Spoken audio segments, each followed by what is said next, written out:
Hello, and welcome to Teaching My Cat to Read, the very serious book review podcast. I'm Eli. I'm Em.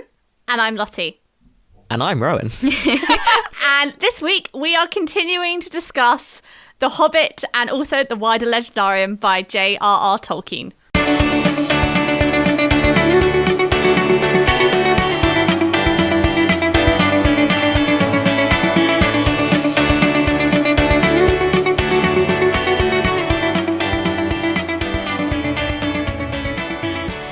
And the adaptations of And The the Hobbit. adaptation. Yeah, boy. We needed a whole episode to vent our feelings. So, if you haven't listened to last week's episode solely featured the book, and we just discussed the book and the plots and the characters and all of that jazz. This episode is going to basically be from my perspective, a rant about the films. A wider legendarium discussion from Eli and Rowan. And Em is also probably going to provide much more medievalist background, which I just loved learning about in the last episode. Don't know about you guys, but I loved it. I can't wait for our Beowulf episode. That's going to be a really good time. Oh, can't wait for the Beowulf episode. We're doing a Beowulf episode in the future, guys. It's going to be great. So, where do we want to start? I have one thing the small thing that I want to start with, which doesn't quite count as an adaptation, but I want to mention it in here, is audiobooks. Because we're talking so much about how this is such a bedtime story and it's so nice to be read out loud. There are many great audiobooks of this out there, and if there's I think a book that we've covered so far, the audiobook would be the ideal form. This might be I did actually find that I was reading it and I was hearing the audiobook I had in first year, just playing along with the text, which was really fun. Did I ever tell you guys about the time I bought the Lord of the Rings audiobook to fall asleep to? And I did fall asleep. And then I woke up in the middle of the night to the audiobook guy doing Gollum. Oh my god, that must be horrifying. Fell out of bed, fully adrenaline. I'm gonna die. Where am I? What the mistakes Incredible. were made. That's amazing. Before we dive into ranting about these and all the many, many things that there are to dislike and rant and be angry about, I do want to say three reasons that I love these films. Go for it. One is for giving the dwarves distinct personalities, which is very much helped by the visual medium. Number two is for reviving the fandom and bringing Lord of the Rings back into kind of pop culture among people our age a little bit more. And the amount of fan fiction, there's something we can talk about in this episode that we didn't talk about last time, which is a really good Lord of the Rings fan fiction, which draws heavily on the film characterizations of the Hobbit characters. Yes. And then the third thing is for making there be more Howard Shore music to do with the Lord of the Rings universe. Because I love all of the soundtrack of these movies. Yeah, I did, because I really did actually like the first film. Yeah, I think the first film's solid. Yeah, and a large part of that is definitely the Misty Mountains version that they've got in the first Yeah, film. it's so good. I think tonally it's the most consistent as well. It's the coziest of the movies, and I think it matches, in that sense, it matches the vibes of the book a lot more closely than...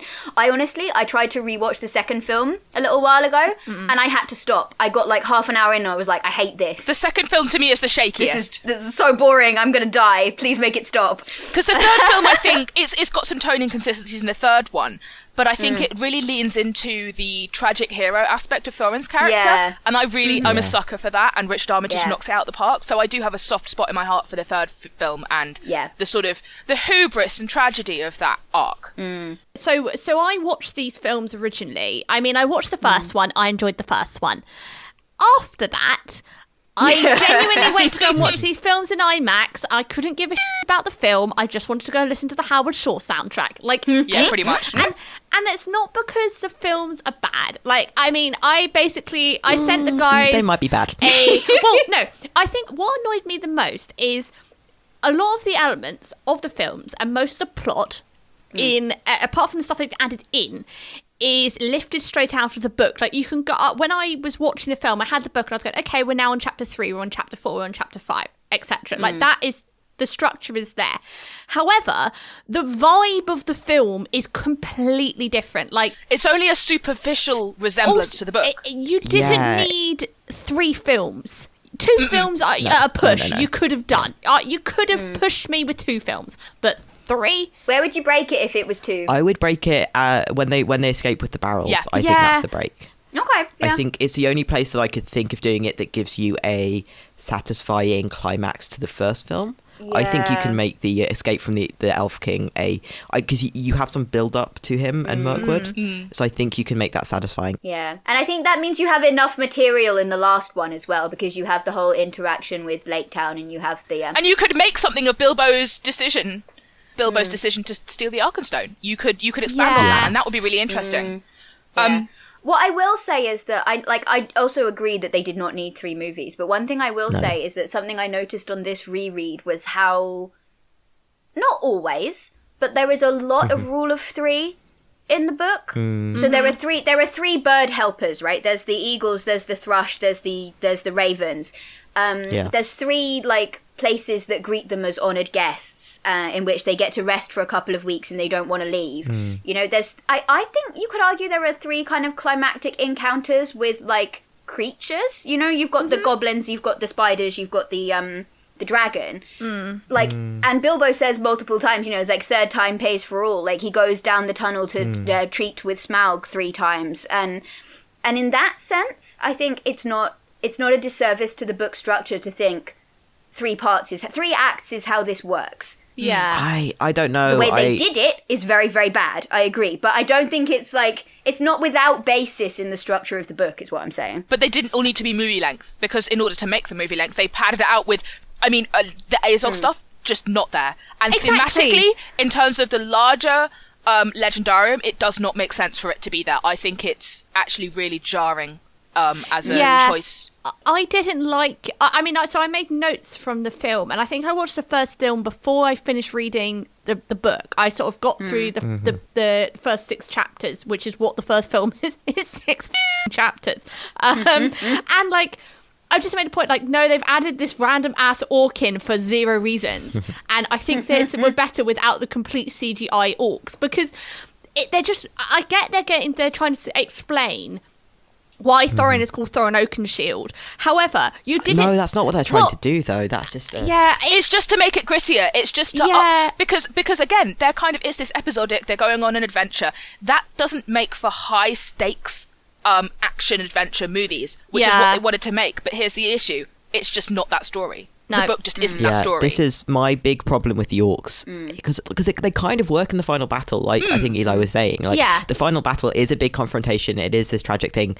They kind of work in that, or ignoring Legolas and the weird physics. We don't talk about that. But there are 2 big earlier things that I almost felt betrayed when I saw them in the cinema, which was the arriving at Bjorn's and the barrel scene, which are both turned into orc-based action pieces. I hated it. And they are both things that were iconic. And I really love them. I loved that the barrel scene was Bilbo being clever and working out a plan and it being sneaky, and I liked that. And I loved the humour of Bilbo and the dwarves and Gandalf doing basically what they've done to Bilbo. Exactly, I love that in the book. Just a couple of more and a couple more, and I love Ian McKellen, and he's got comedy chops. He could have pulled that off. Yeah, it would have been so that would have been funny. such a lovely scene, and to see it from the other side of And I'm really betrayed that they didn't give us that. 2 other scenes I wish had made it in that didn't, and it's inexcusable given how much stuff they added. Number 1. Actually, no, sorry. No, one scene that they added that I hate, and one scene I wish they'd given us. The scene they added that I hate is Bilbo trying to turn back as they're in the Misty Mountains. Right before the floor drops out for them. We talked about this last episode. And, in the book, Bilbo never tries to leave. He sticks with them. He thinks about it. You can see that internal struggle. But in the movies, they decided to make it an external struggle where he actually tries to leave. And it's just such a betrayal of his character.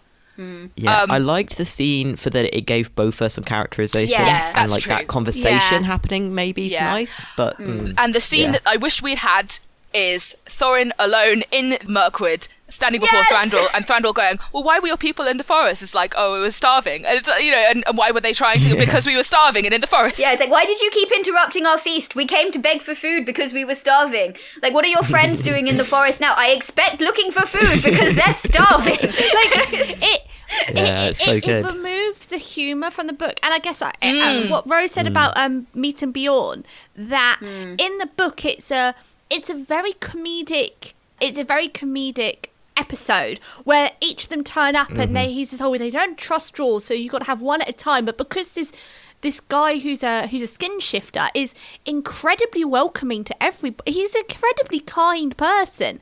He's not a threat in the book. They're warned that he's powerful. it's like, it doesn't make sense. Like, if they broke into his house and then he just feeds them, it's like, why the fuck would you do that? Like, and it's also, in the book, it's a really nice moment about, like, the power of stories and that kind of thing. Because it's very 1001 Nights, isn't it? It's wanting to know what happens next that, like, makes him just go, oh, fine, that's another dwarf. Just keep going with the story, Gandalf, please. And, by the end of it, he's basically like, don't you even dare say anything. Do not say you're at my service. I want to hear how the story continues. Also, can I just say, this just occurred to me right now, but, like, it's also a setup for Bilbo replacing Gandalf as the bard of the party, almost. Because that's exactly the kind of thing that, like, Bilbo starts pulling off with, like, the first conversation that he has with Smaug, the way he deals with the spiders. Yeah. Bilbo tries to talk his way out of problems first. He will stab them eventually when it comes to it. But, like, he tries to talk his way out. And it's, like, very much the scene where Gandalf leaves them at the sort of the doorstep of Mirkwood.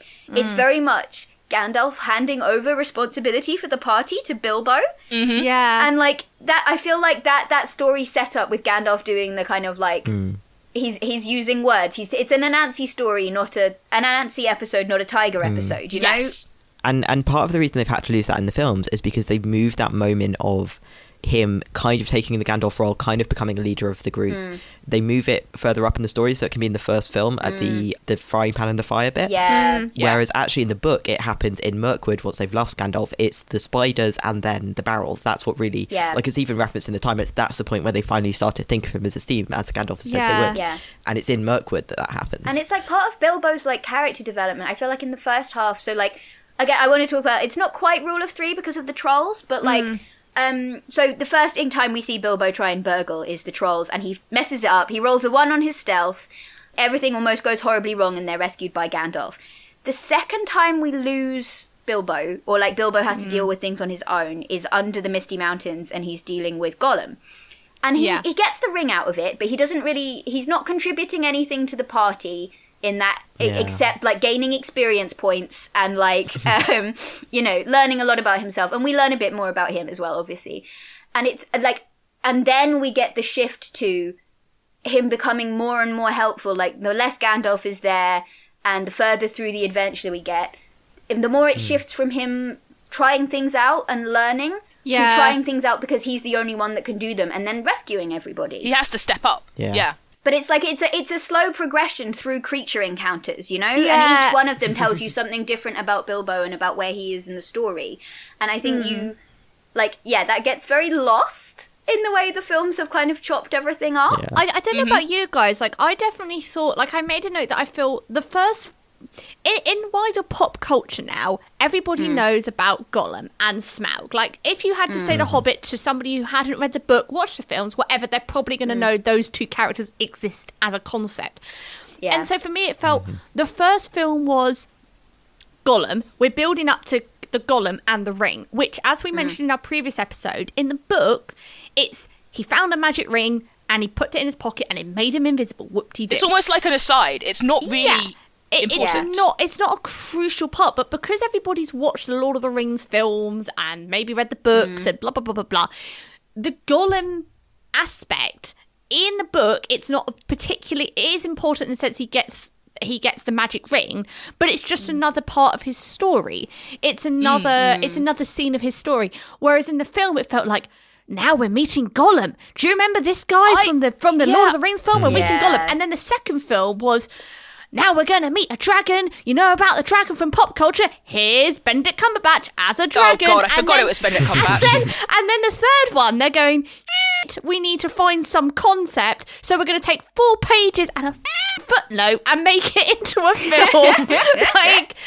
I want to say, I feel like the encapsulating thing for me about, like, the thing that says that they did not understand why the Hobbit works, right, is the moment where Bilbo is awake for the entire battle. He should have got knocked out halfway through. He doesn't know what's happened. Like, he has no clue. He sees the eagles coming and then he just faints. Like, also I want to say, fainting Bilbo rights. Like, they play it for comedy in the first film and it never happens again, and he does it constantly.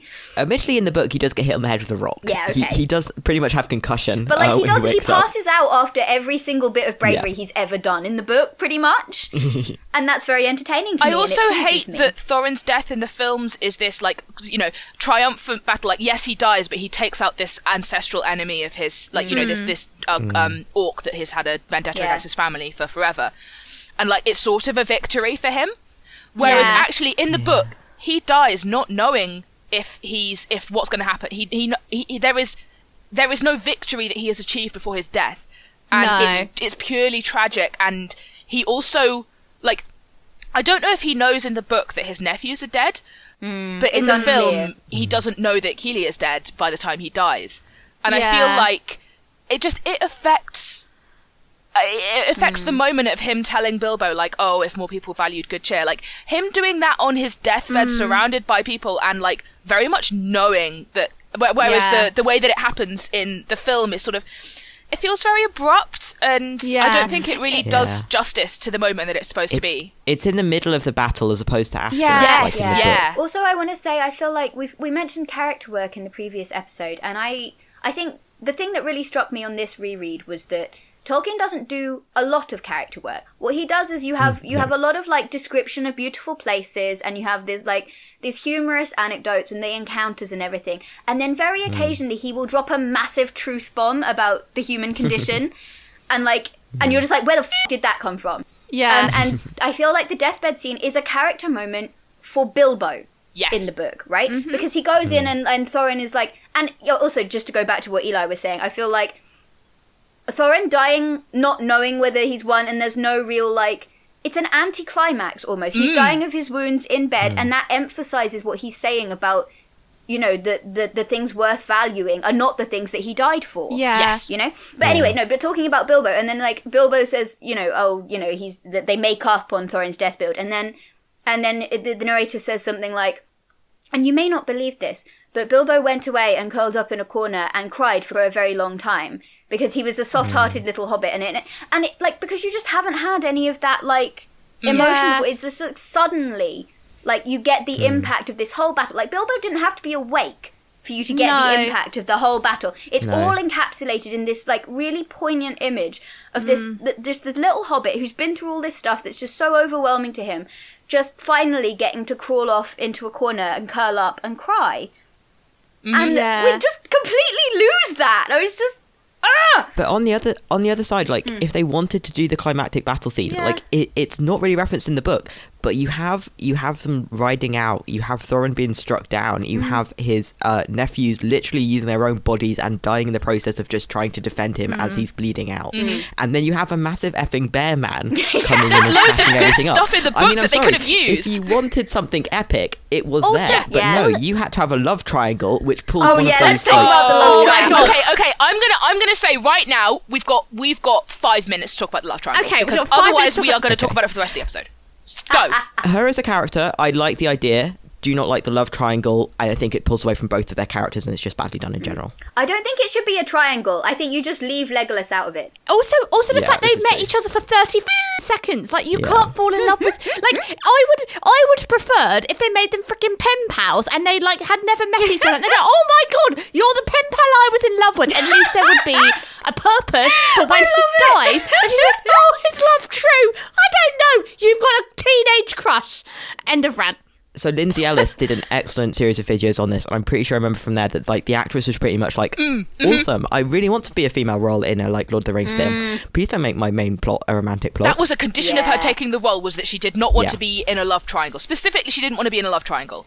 And so, obviously she knew she was doing a romance arc with Aidan Turner, Keely, but the Legolas stuff was all edited in after without her knowledge. And she, like, so they just did her really dirty. Also, you know what it shows as well? Because it's like, it's not even a good love triangle, right? It's not even a love triangle where I sit there and go, you can solve this with polyamory for f***'s sake, you know. It's Legolas like, Legolas just lurks disapprovingly in the background a couple of times, and his dad assumes that he has a crush on Tauriel. Here is my take that makes it less awful, which is that Legolas is seeing his best friend / older sister figure have a whirlwind romance with a dwarf and going...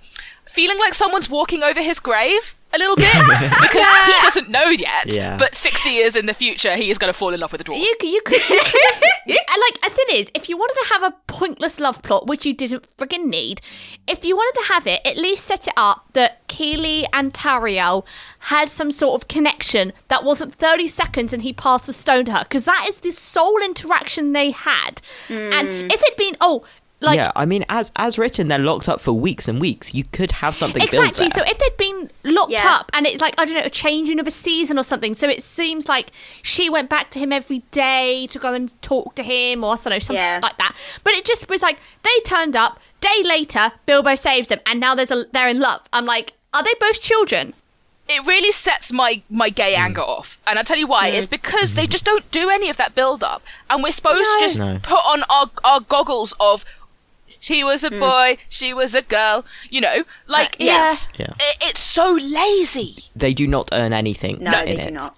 And it's not the fault of the actors, they just weren't given shit to work with. And it's like, we all understand why you'd have a crush on Aidan Turner, but for the love of God, give us some backstory. I tell you what I would have liked to see, actually, and I think because we can talk about Bag and Shield a bit later, but I feel like, whether intentionally or not, the writers proved that they can write a compelling, there could have been something here, but it was brutally cut short by the horrors of war, right? And hubris and they prejudice. They proved they could do it in a compelling way that made you interested, right? And I would have much preferred the Keely and Tariel thing to have been this is making me, the fact that I like can relate to you at all as a person is making me rethink my politics and my like stance on the whole dwarf elf relations thing. You can have that without it having to squeeze a full romantic arc in there. It can just all be potential. It can all be the kind of like, oh, maybe if we got to spend more time with each other, we'd get to know each other and find that it worked. And maybe we wouldn't. And you can do that. And I feel like Bag and Shield in that is like basically is what you get, right? Just to clarify, Bag and Shield is referring to the idea that Bilbo and Thorin, so Baggins and Oakenshield, have romantic tension between them, basically. And they do in the film. They don't in the book at all. No. But they very much do in the film. And I feel like that's a really good example of a non, like, I don't want to use the word consummated, but like a non-complete romance arc, right? They don't get together at the end and get married or whatever. It's not addressed. And they don't even speak. Ever. There's no like confession or anything. But there is still a compelling emotional arc wherein you get to consider like, would it even have worked if they both survived, right? But like that would have been more compelling, because I just genuinely, before we just finished started recording this episode, I finished watching the last 20 minutes or so of the third film, trying to make some notes on it. And like one of the notes that I made was that their friendship relationship is way more compelling. Like if they had got married at the end, you'd have way more standing for it than Tariel and Killy.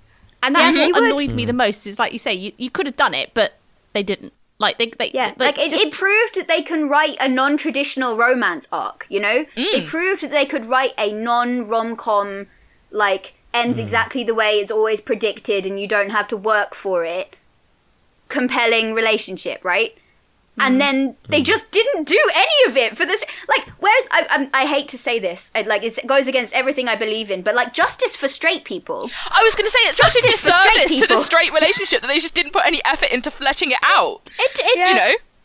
And then accidentally wrote a love story between Bilbo and Thorin. Okay, that was the 5 minutes on the love triangle. Okay. I feel like, is there anything? Yeah, we're done. Yeah, we're cool. done. I want to put in an extra, so related to this, Legolas being in these films at all. I understand the temptation. You've got Orlando Bloom. He hasn't aged because he is actually an elf, and you want to put him back in the blue contacts, and you want to have him in the film being Lee Pace's son. I understand, but also he's not there. Doesn't make sense. Yeah. If I was going to do it, I'd have done a cameo, and I would have kept Lake Town the way it was. Exactly. So when they arrive at Lake Town, there are elven. That's when it goes off the rail. I mean, it's gone off the rails before, but so Lake Town, completely different in the film as far as I remember. But in Lake Town, they turn up, they go to the Master's Hall, and there are elven ambassadors there. Yeah. And it's an extra good reveal if you have that be frickin' Legolas. And it's just not commented on. He's not named. He's just sitting in the background, be like, okay. He's like there as an extra.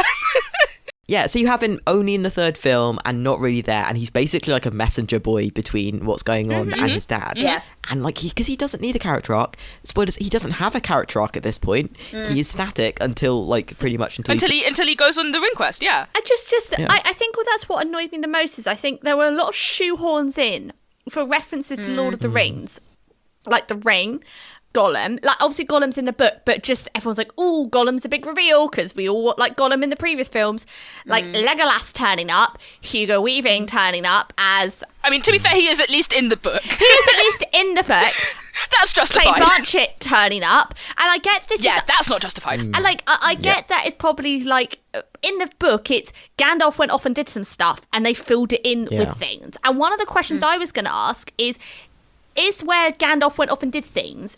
And that represented in the film. Is that true to the legendarium, or did they just make that up? Yes, that is true. Yeah, no, that is pretty much what happens, yeah. Okay, that makes me feel a bit better. So that is Sauron rearing his head for the first time in centuries, trying to be the necromancer in Dol Guldur, and they oust him from there, but they do now know that Sauron is kind of strong enough again to interact with the world in some way.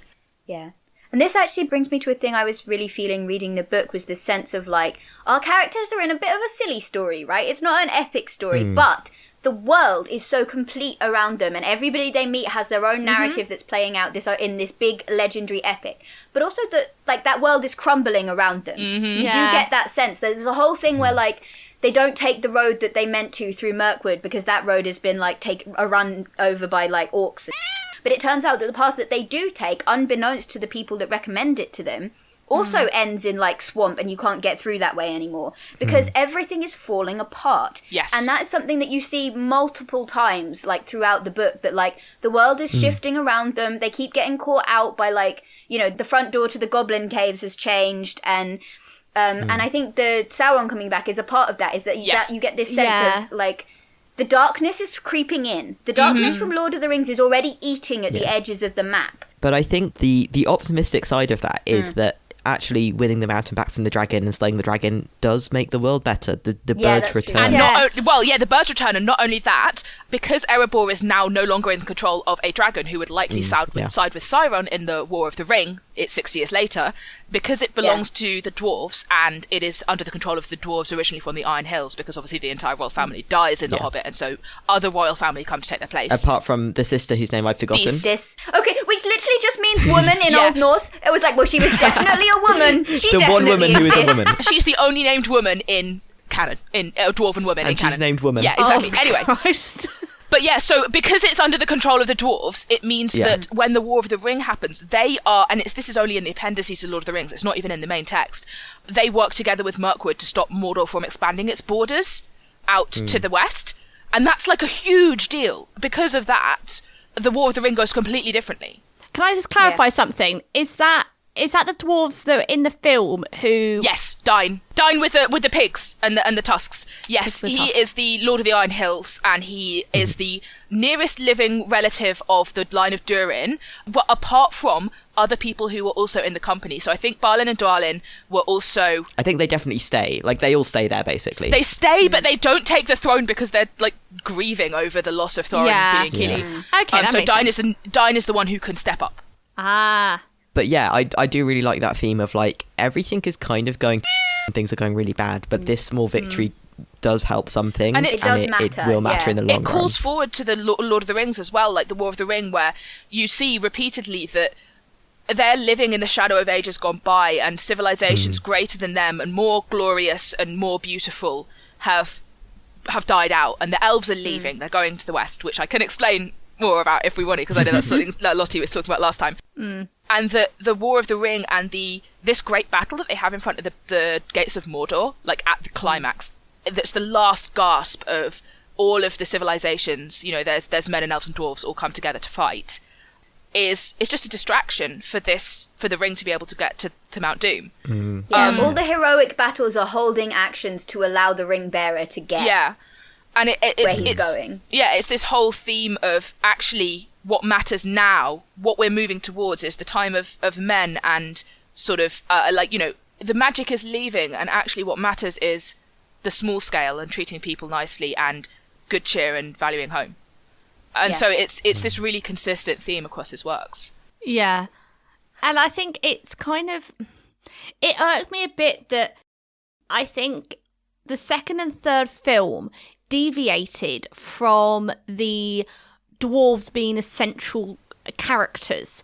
And that really annoyed me because I wanted to know more about what the dwarves were feeling, and you didn't have to have all the extra stuff that was put into the films. I mean, this is why I love fan fiction. Fills that gap for me. It kind of... like you can see, I will probably like screenshot these and put them on the Instagram account just so other people can see like my sort of descent into just getting annoyed at the film and the plot. Like the other thing that annoyed me about these films is, and I don't know if anyone else sort of noticed this, I read it, I think it was on Reddit, that the frame rate of these films is incredibly high. It's the same speed as a video game, and it felt like I was playing a cutscene in Skyrim. That is what it felt like, especially the last one. They've all got airbrushed faces and very white teeth, and I'm like, who did this? The effect it gave for me was it felt more like a filmed stage production almost, because there was just this layer of suspension of disbelief that I couldn't have seeing the high frame rates. It looked too realistic in a way, and it kind of it hurt. And I think eventually I could get myself in the brain space of like theatre, even though I know it's fake, I can still go with it, but it was a different thing to watching a film where you can normally just instantly sort of drop into it, you know. I'm just thinking about, so we're talking about the themes of like Tolkien's work and how they really weren't reflected in these films. Somewhere in the core, they went for spectacle over truth to original work, and that kind of reminds me of the Hunger Games adaptations. Obviously, it's not as awful because the entire message of those books was completely subverted by the way that they made those films. But just the drive to make a film which will make money and be sort of, you know, fit into what we currently have as a pop culture trend, and like, you know, we've got all these superhero movies and we're tending towards franchises rather than standalones. Just completely under sort of belied, just completely you know, swept the feet out from under the actual message of the text, or what I think the message of the text is. It's cowardly is what it is. Yes. It struck me as being cowardly. They were like, we don't know how to make a film of The Hobbit because it is very different in tone. It's different and it's interesting and it's funny and like the humor is very much arising naturally out of the tone and the characters and the setup. And you could do something really interesting with it. You could do like Netflix with a series of unfortunate events where Tolkien is walking in and out and telling you, like, giving you the asides that you get in the book, you know? You could have, like, you could do record scratch freeze frame. I bet you're wondering how I got into this situation. You know, there's so many interesting ways you could stay true to the vibes of the, to use a technical term. You could have done something brave and interesting and different, as befitting how different The Hobbit is from The Lord of the Rings. And instead they were like, we're taking the coward's way out. We're going to try and recreate the success of The Lord of the Rings without really understanding how that works. And we're going to bolt that on to... I kind of think it would have worked a lot better as a TV show. And I appreciate that, like... Obviously, Amazon's doing like a different age of Lord of the Rings now, and I think what that gives is the time period. Like, so Amazon's also doing, for example, Wheel of Time, and everyone, you go on like a subreddit, and there's lots of people going, oh, they're going to cut loads of stuff out. I'm like, well, they are obviously going to have to cut some stuff out because they've got to condense like quite a long, boring journey through about 16,000 taverns. However, because there's a TV show, you can have those. You see this character in the background who is like fun cameo for now.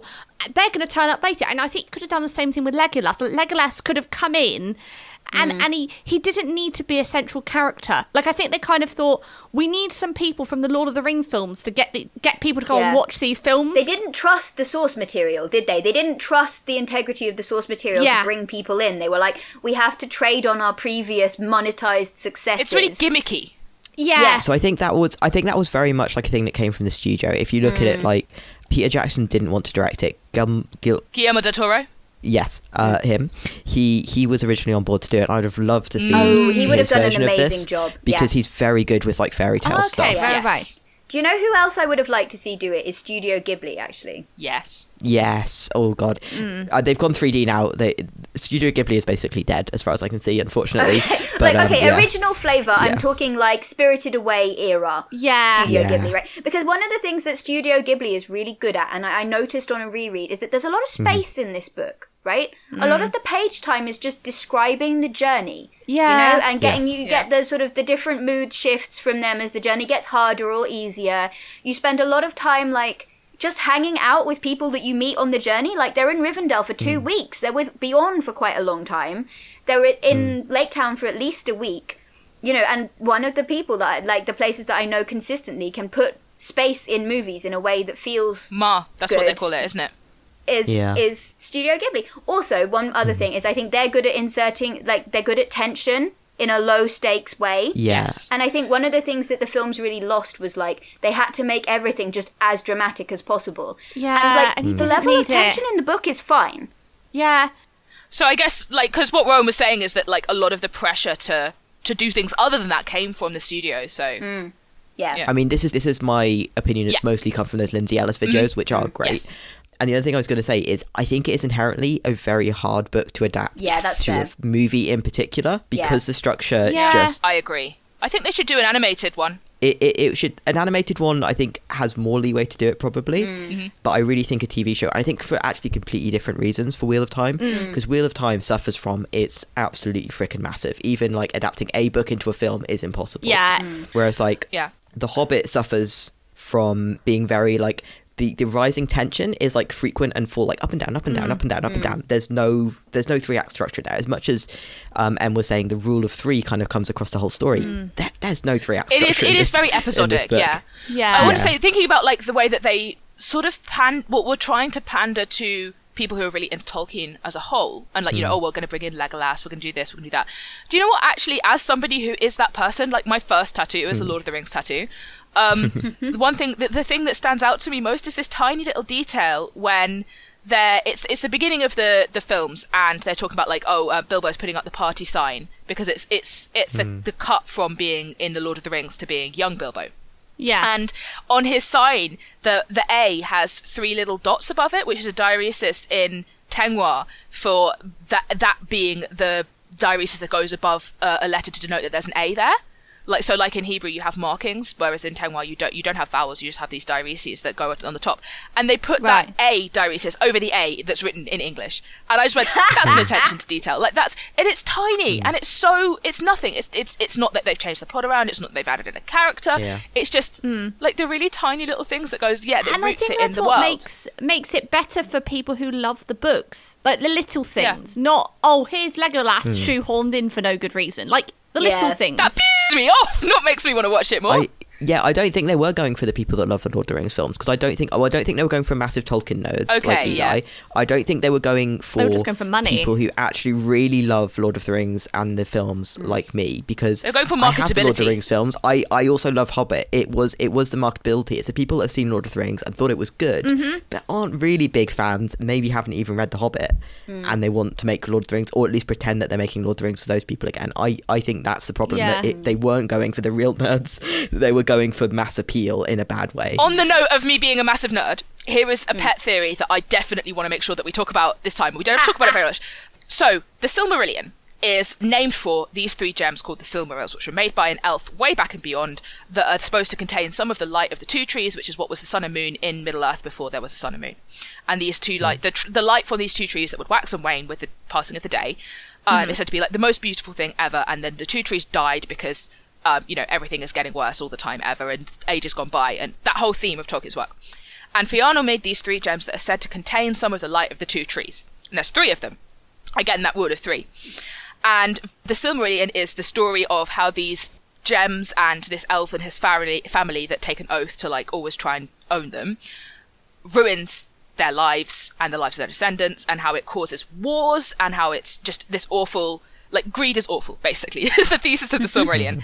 And they are these beautiful, beautiful gems that anybody who sees them will covet them, and they are just incredibly captivating to look at.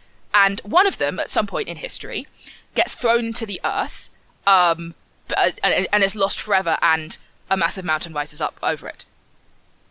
And then you have The Hobbit, where this massive mountain in the middle of a plain not connected to a mountain range, and therefore it's called the Lonely Mountain. Dwarves colonize it, and they dig down, and they find a beautiful, captivating stone that everyone who sees it wants to covet it, and it's too hard to be shaped, and etc. So it's not ever stated that the Arkenstone is a Silmaril, but I love the theory that it is, and it's just never stated.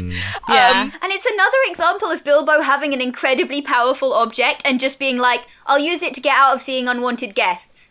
I'll trade it so that, like, my friends don't die. You know, it's just like, he has no idea. Bilbo with just a solid 0 in Arcana. Like, yeah, he's got a ring of power and, like, a very impressive stone. Like, the only people who would recognise it, that ever see it in The Hobbit, if it were a Silmaril, the people who would recognise it is Gandalf, for what it is, and maybe Thranduil. It's not clear if he ever saw a Silmaril, but he did know about them enough to maybe have the thought. And that's it. Because so it's entirely plausible that nobody knows that if it is a Silmaril, that they just don't know.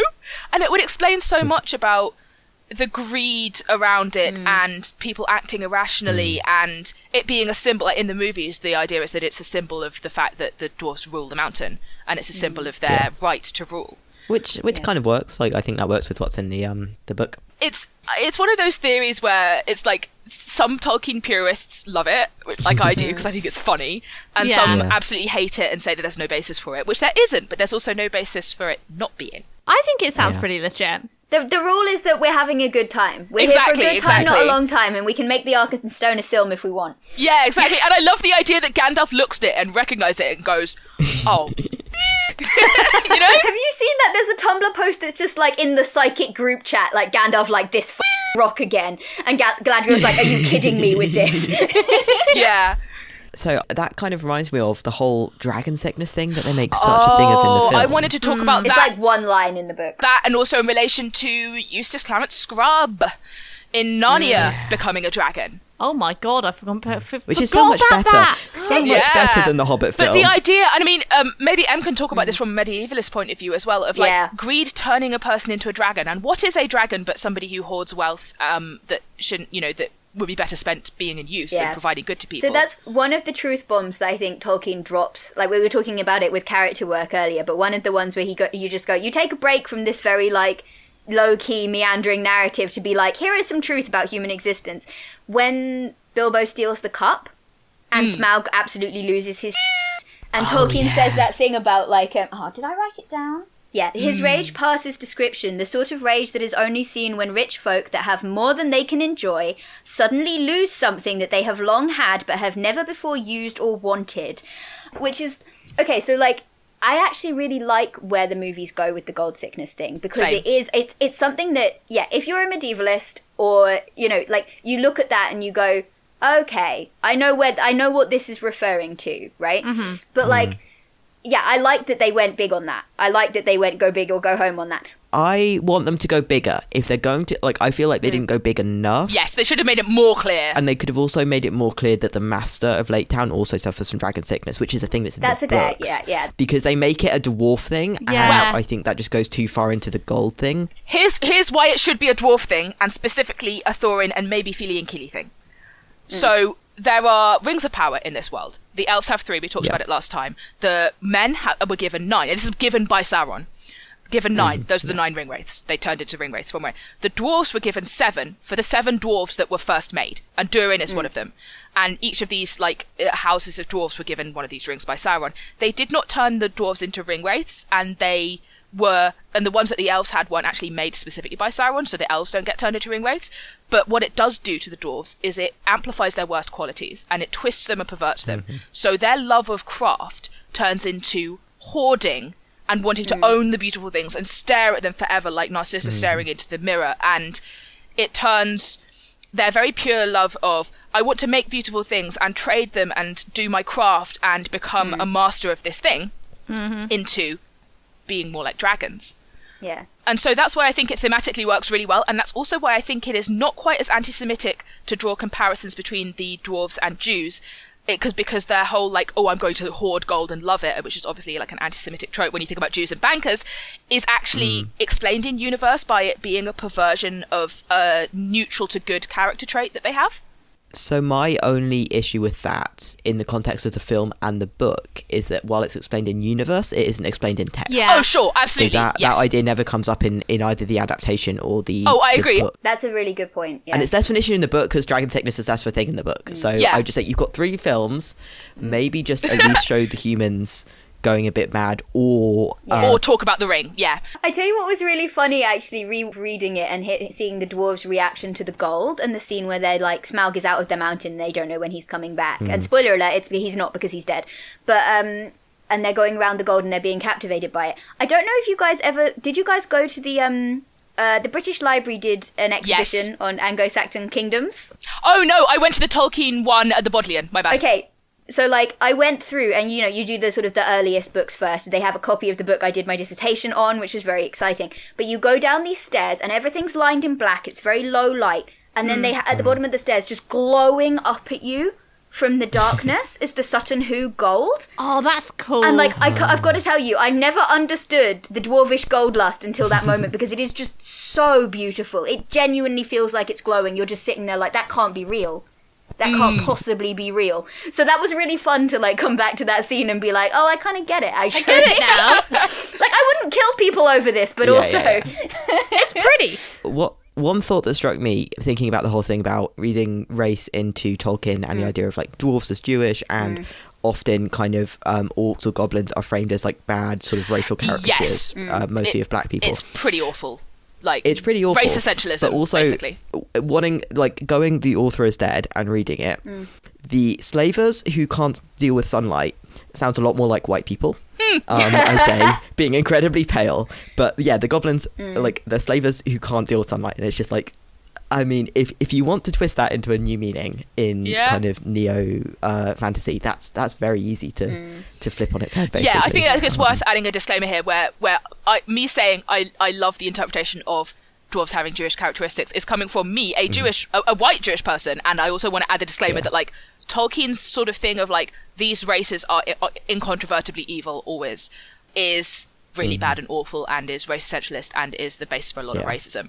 And he did actually express regret about that as his writing later in his life. In some of his letters, he says, I wish I could have found a way to make that work narratively and not had orcs are always evil as a core tenet of the world building. Yeah, there's also that great letter from him when I think it was like Nazi Germany wanted to publish his books. They wanted to translate like, the Lord of the Rings into German. Unfortunately, I do not have Jewish ancestors, but I wish I did. Yeah, it's like, I wish I had ancestors of that noble and distinguished people or something, and it's great. Yeah. And him, like, taking them to task on what Aryan actually means. And him saying, like, I'm not from India, actually. I think that the point about, like, orcs being always evil, like, I think that's something that I think always bothers me, but it kind of, and I guess because it's never really explored in the films, but and also the fact that this is, like, you know, one of the first fantasy books, is that there are just races that are inherently evil, and that's all they want. That's it. Yeah, and that's just bad. Yeah, it's just racist. The only time that I think it works is the Uruk-hai, because the Uruk-hai are manufactured. Yeah, it's still iffy, I would say. It's still not great. That's something I could never wrap my head around, and I think that's why, again, going back to the other epic fantasy that I've read, Wheel of Time, and, like, a couple of other books that I've, you know, fantasy books. I guess a better one would be Brandon Sanderson's Way of Kings, where there are different races, and so the humans think that the Paransheti are inherently evil because they're human-like, but they're not human. And yet, when you go to their point of view, like, there is a big thing of some of the characters, like, effectively realising, oh, hang on a minute, that human is evil, and that Paransheti guy is actually really, really good, and we've just made these stereotypical assumptions. And I think that's what I really like about those books. And so in this, when it's sort of a sweeping statement of all orcs are evil, all goblins are evil, I'm like, really, all of them? I tell you what, so there's a fan fiction I wanted to talk about, which is, it's called Sandsuk, and it's, I think, almost complete, if not complete, and basically the premise is dead dwarves in the Hall of Mahal can see the world, can observe.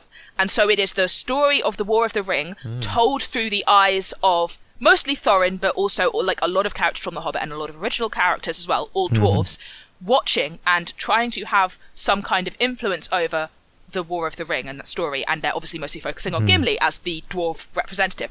But there is this one moment in it when it's after the battle at the Field of Pelennor, where, or I can't remember what it was, it basically, they're having this fight, and then Sauron's hold is basically broken over people, and a lot of the Haradrim, who are the sort of evil people from the south who are on ships and like, the hold is broken on them from Sauron, and it's just like, suddenly they're people, and they have to decide like, are they refugees? Like, how are we gonna house them all? Like, these people have had their lives torn apart by this influence of this evil person or this evil entity, and part of it is that these people have had have had long-standing enmity and a tense history with the people of Gondor, which Aragorn is now trying to sort of get to grips with ruling, and.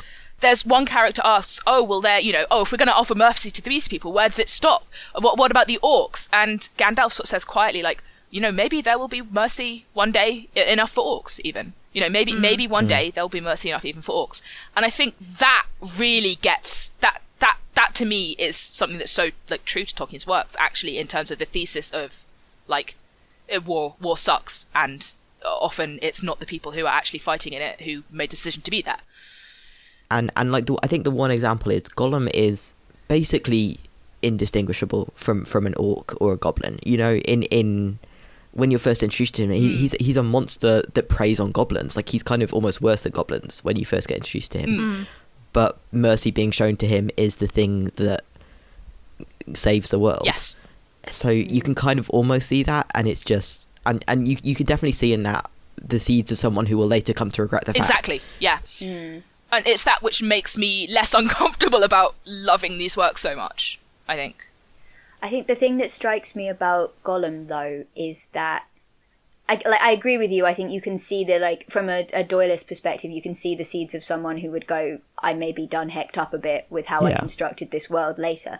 I would also say that Gollum is being offered mercy from a position of equivalence, in that Gollum is a hobbit or hobbit-like creature originally. Yeah, there is that point of originally, before he was corrupted, he was something else. And particularly when, not just with Bilbo, but with Frodo, Frodo specifically, Frodo is offering him mercy from a position of realising that he could become him. Yeah.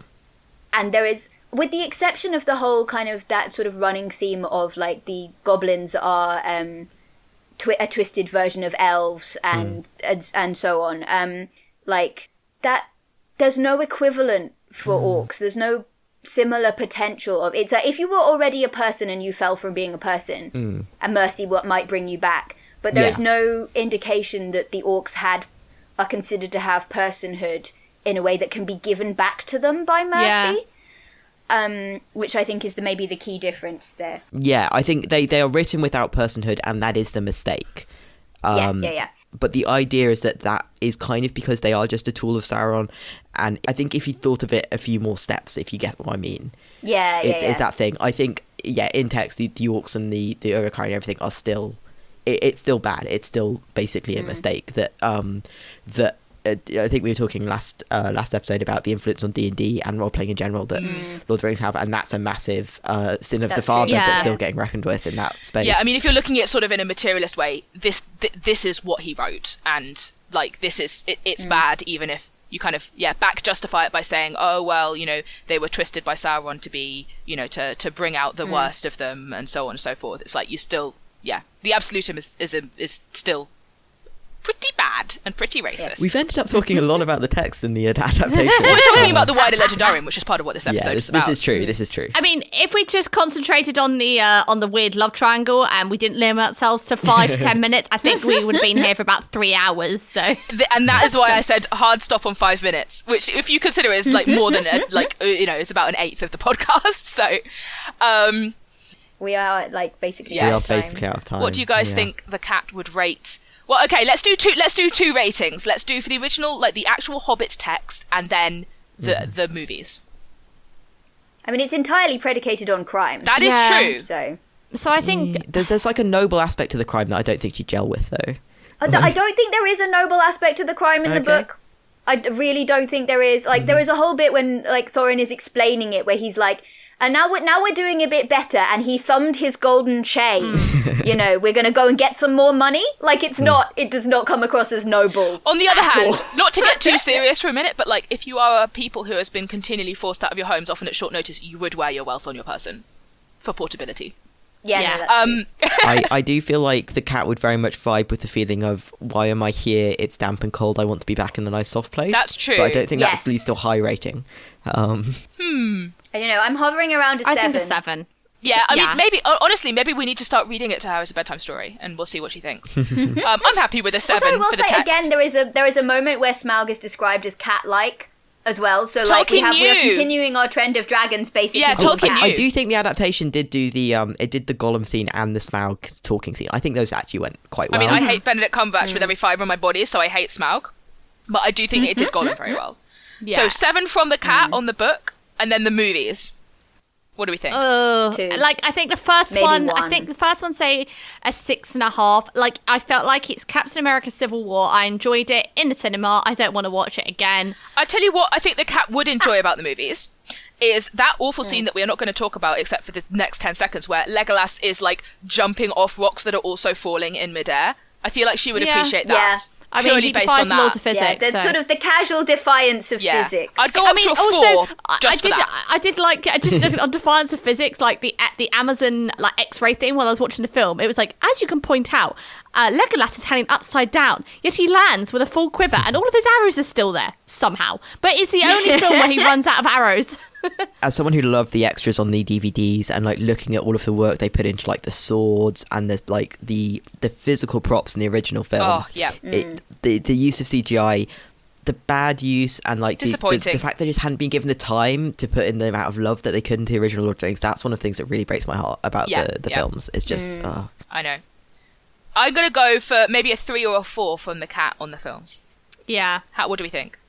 I think that's fair. I'm leaning towards a 3, but like that might be coloured by my dislike. 1 point per film. All right, so we talked last time about what we're currently reading. So I will say something I am going to be reading is My Friend Mr. Leaky, which is a short story by an author called J.R.R. Haldane, which is what we're going to be doing for our next episode, and I'm very excited because it's a story I read as a child. So yeah, that's what we're talking about next time. Yeah, it's going to be good. And yeah, just remember, if you haven't subscribed already on your podcast platform, please subscribe and leave a review if possible. It's great. It helps new listeners find our podcast. Add us on Twitter. We also have a Bookstagram account on Instagram. It's mainly photos of the cat and books and updates on the podcast. And if you want to recommend us a book on our website, which I think is linked in the description box below, we've got a contact page and you can send us an email from there. So yeah, say hello, send us a message and recommend us some books to read. Big virtual hugs, and we'll see you next time. Bye. Bye. Bye.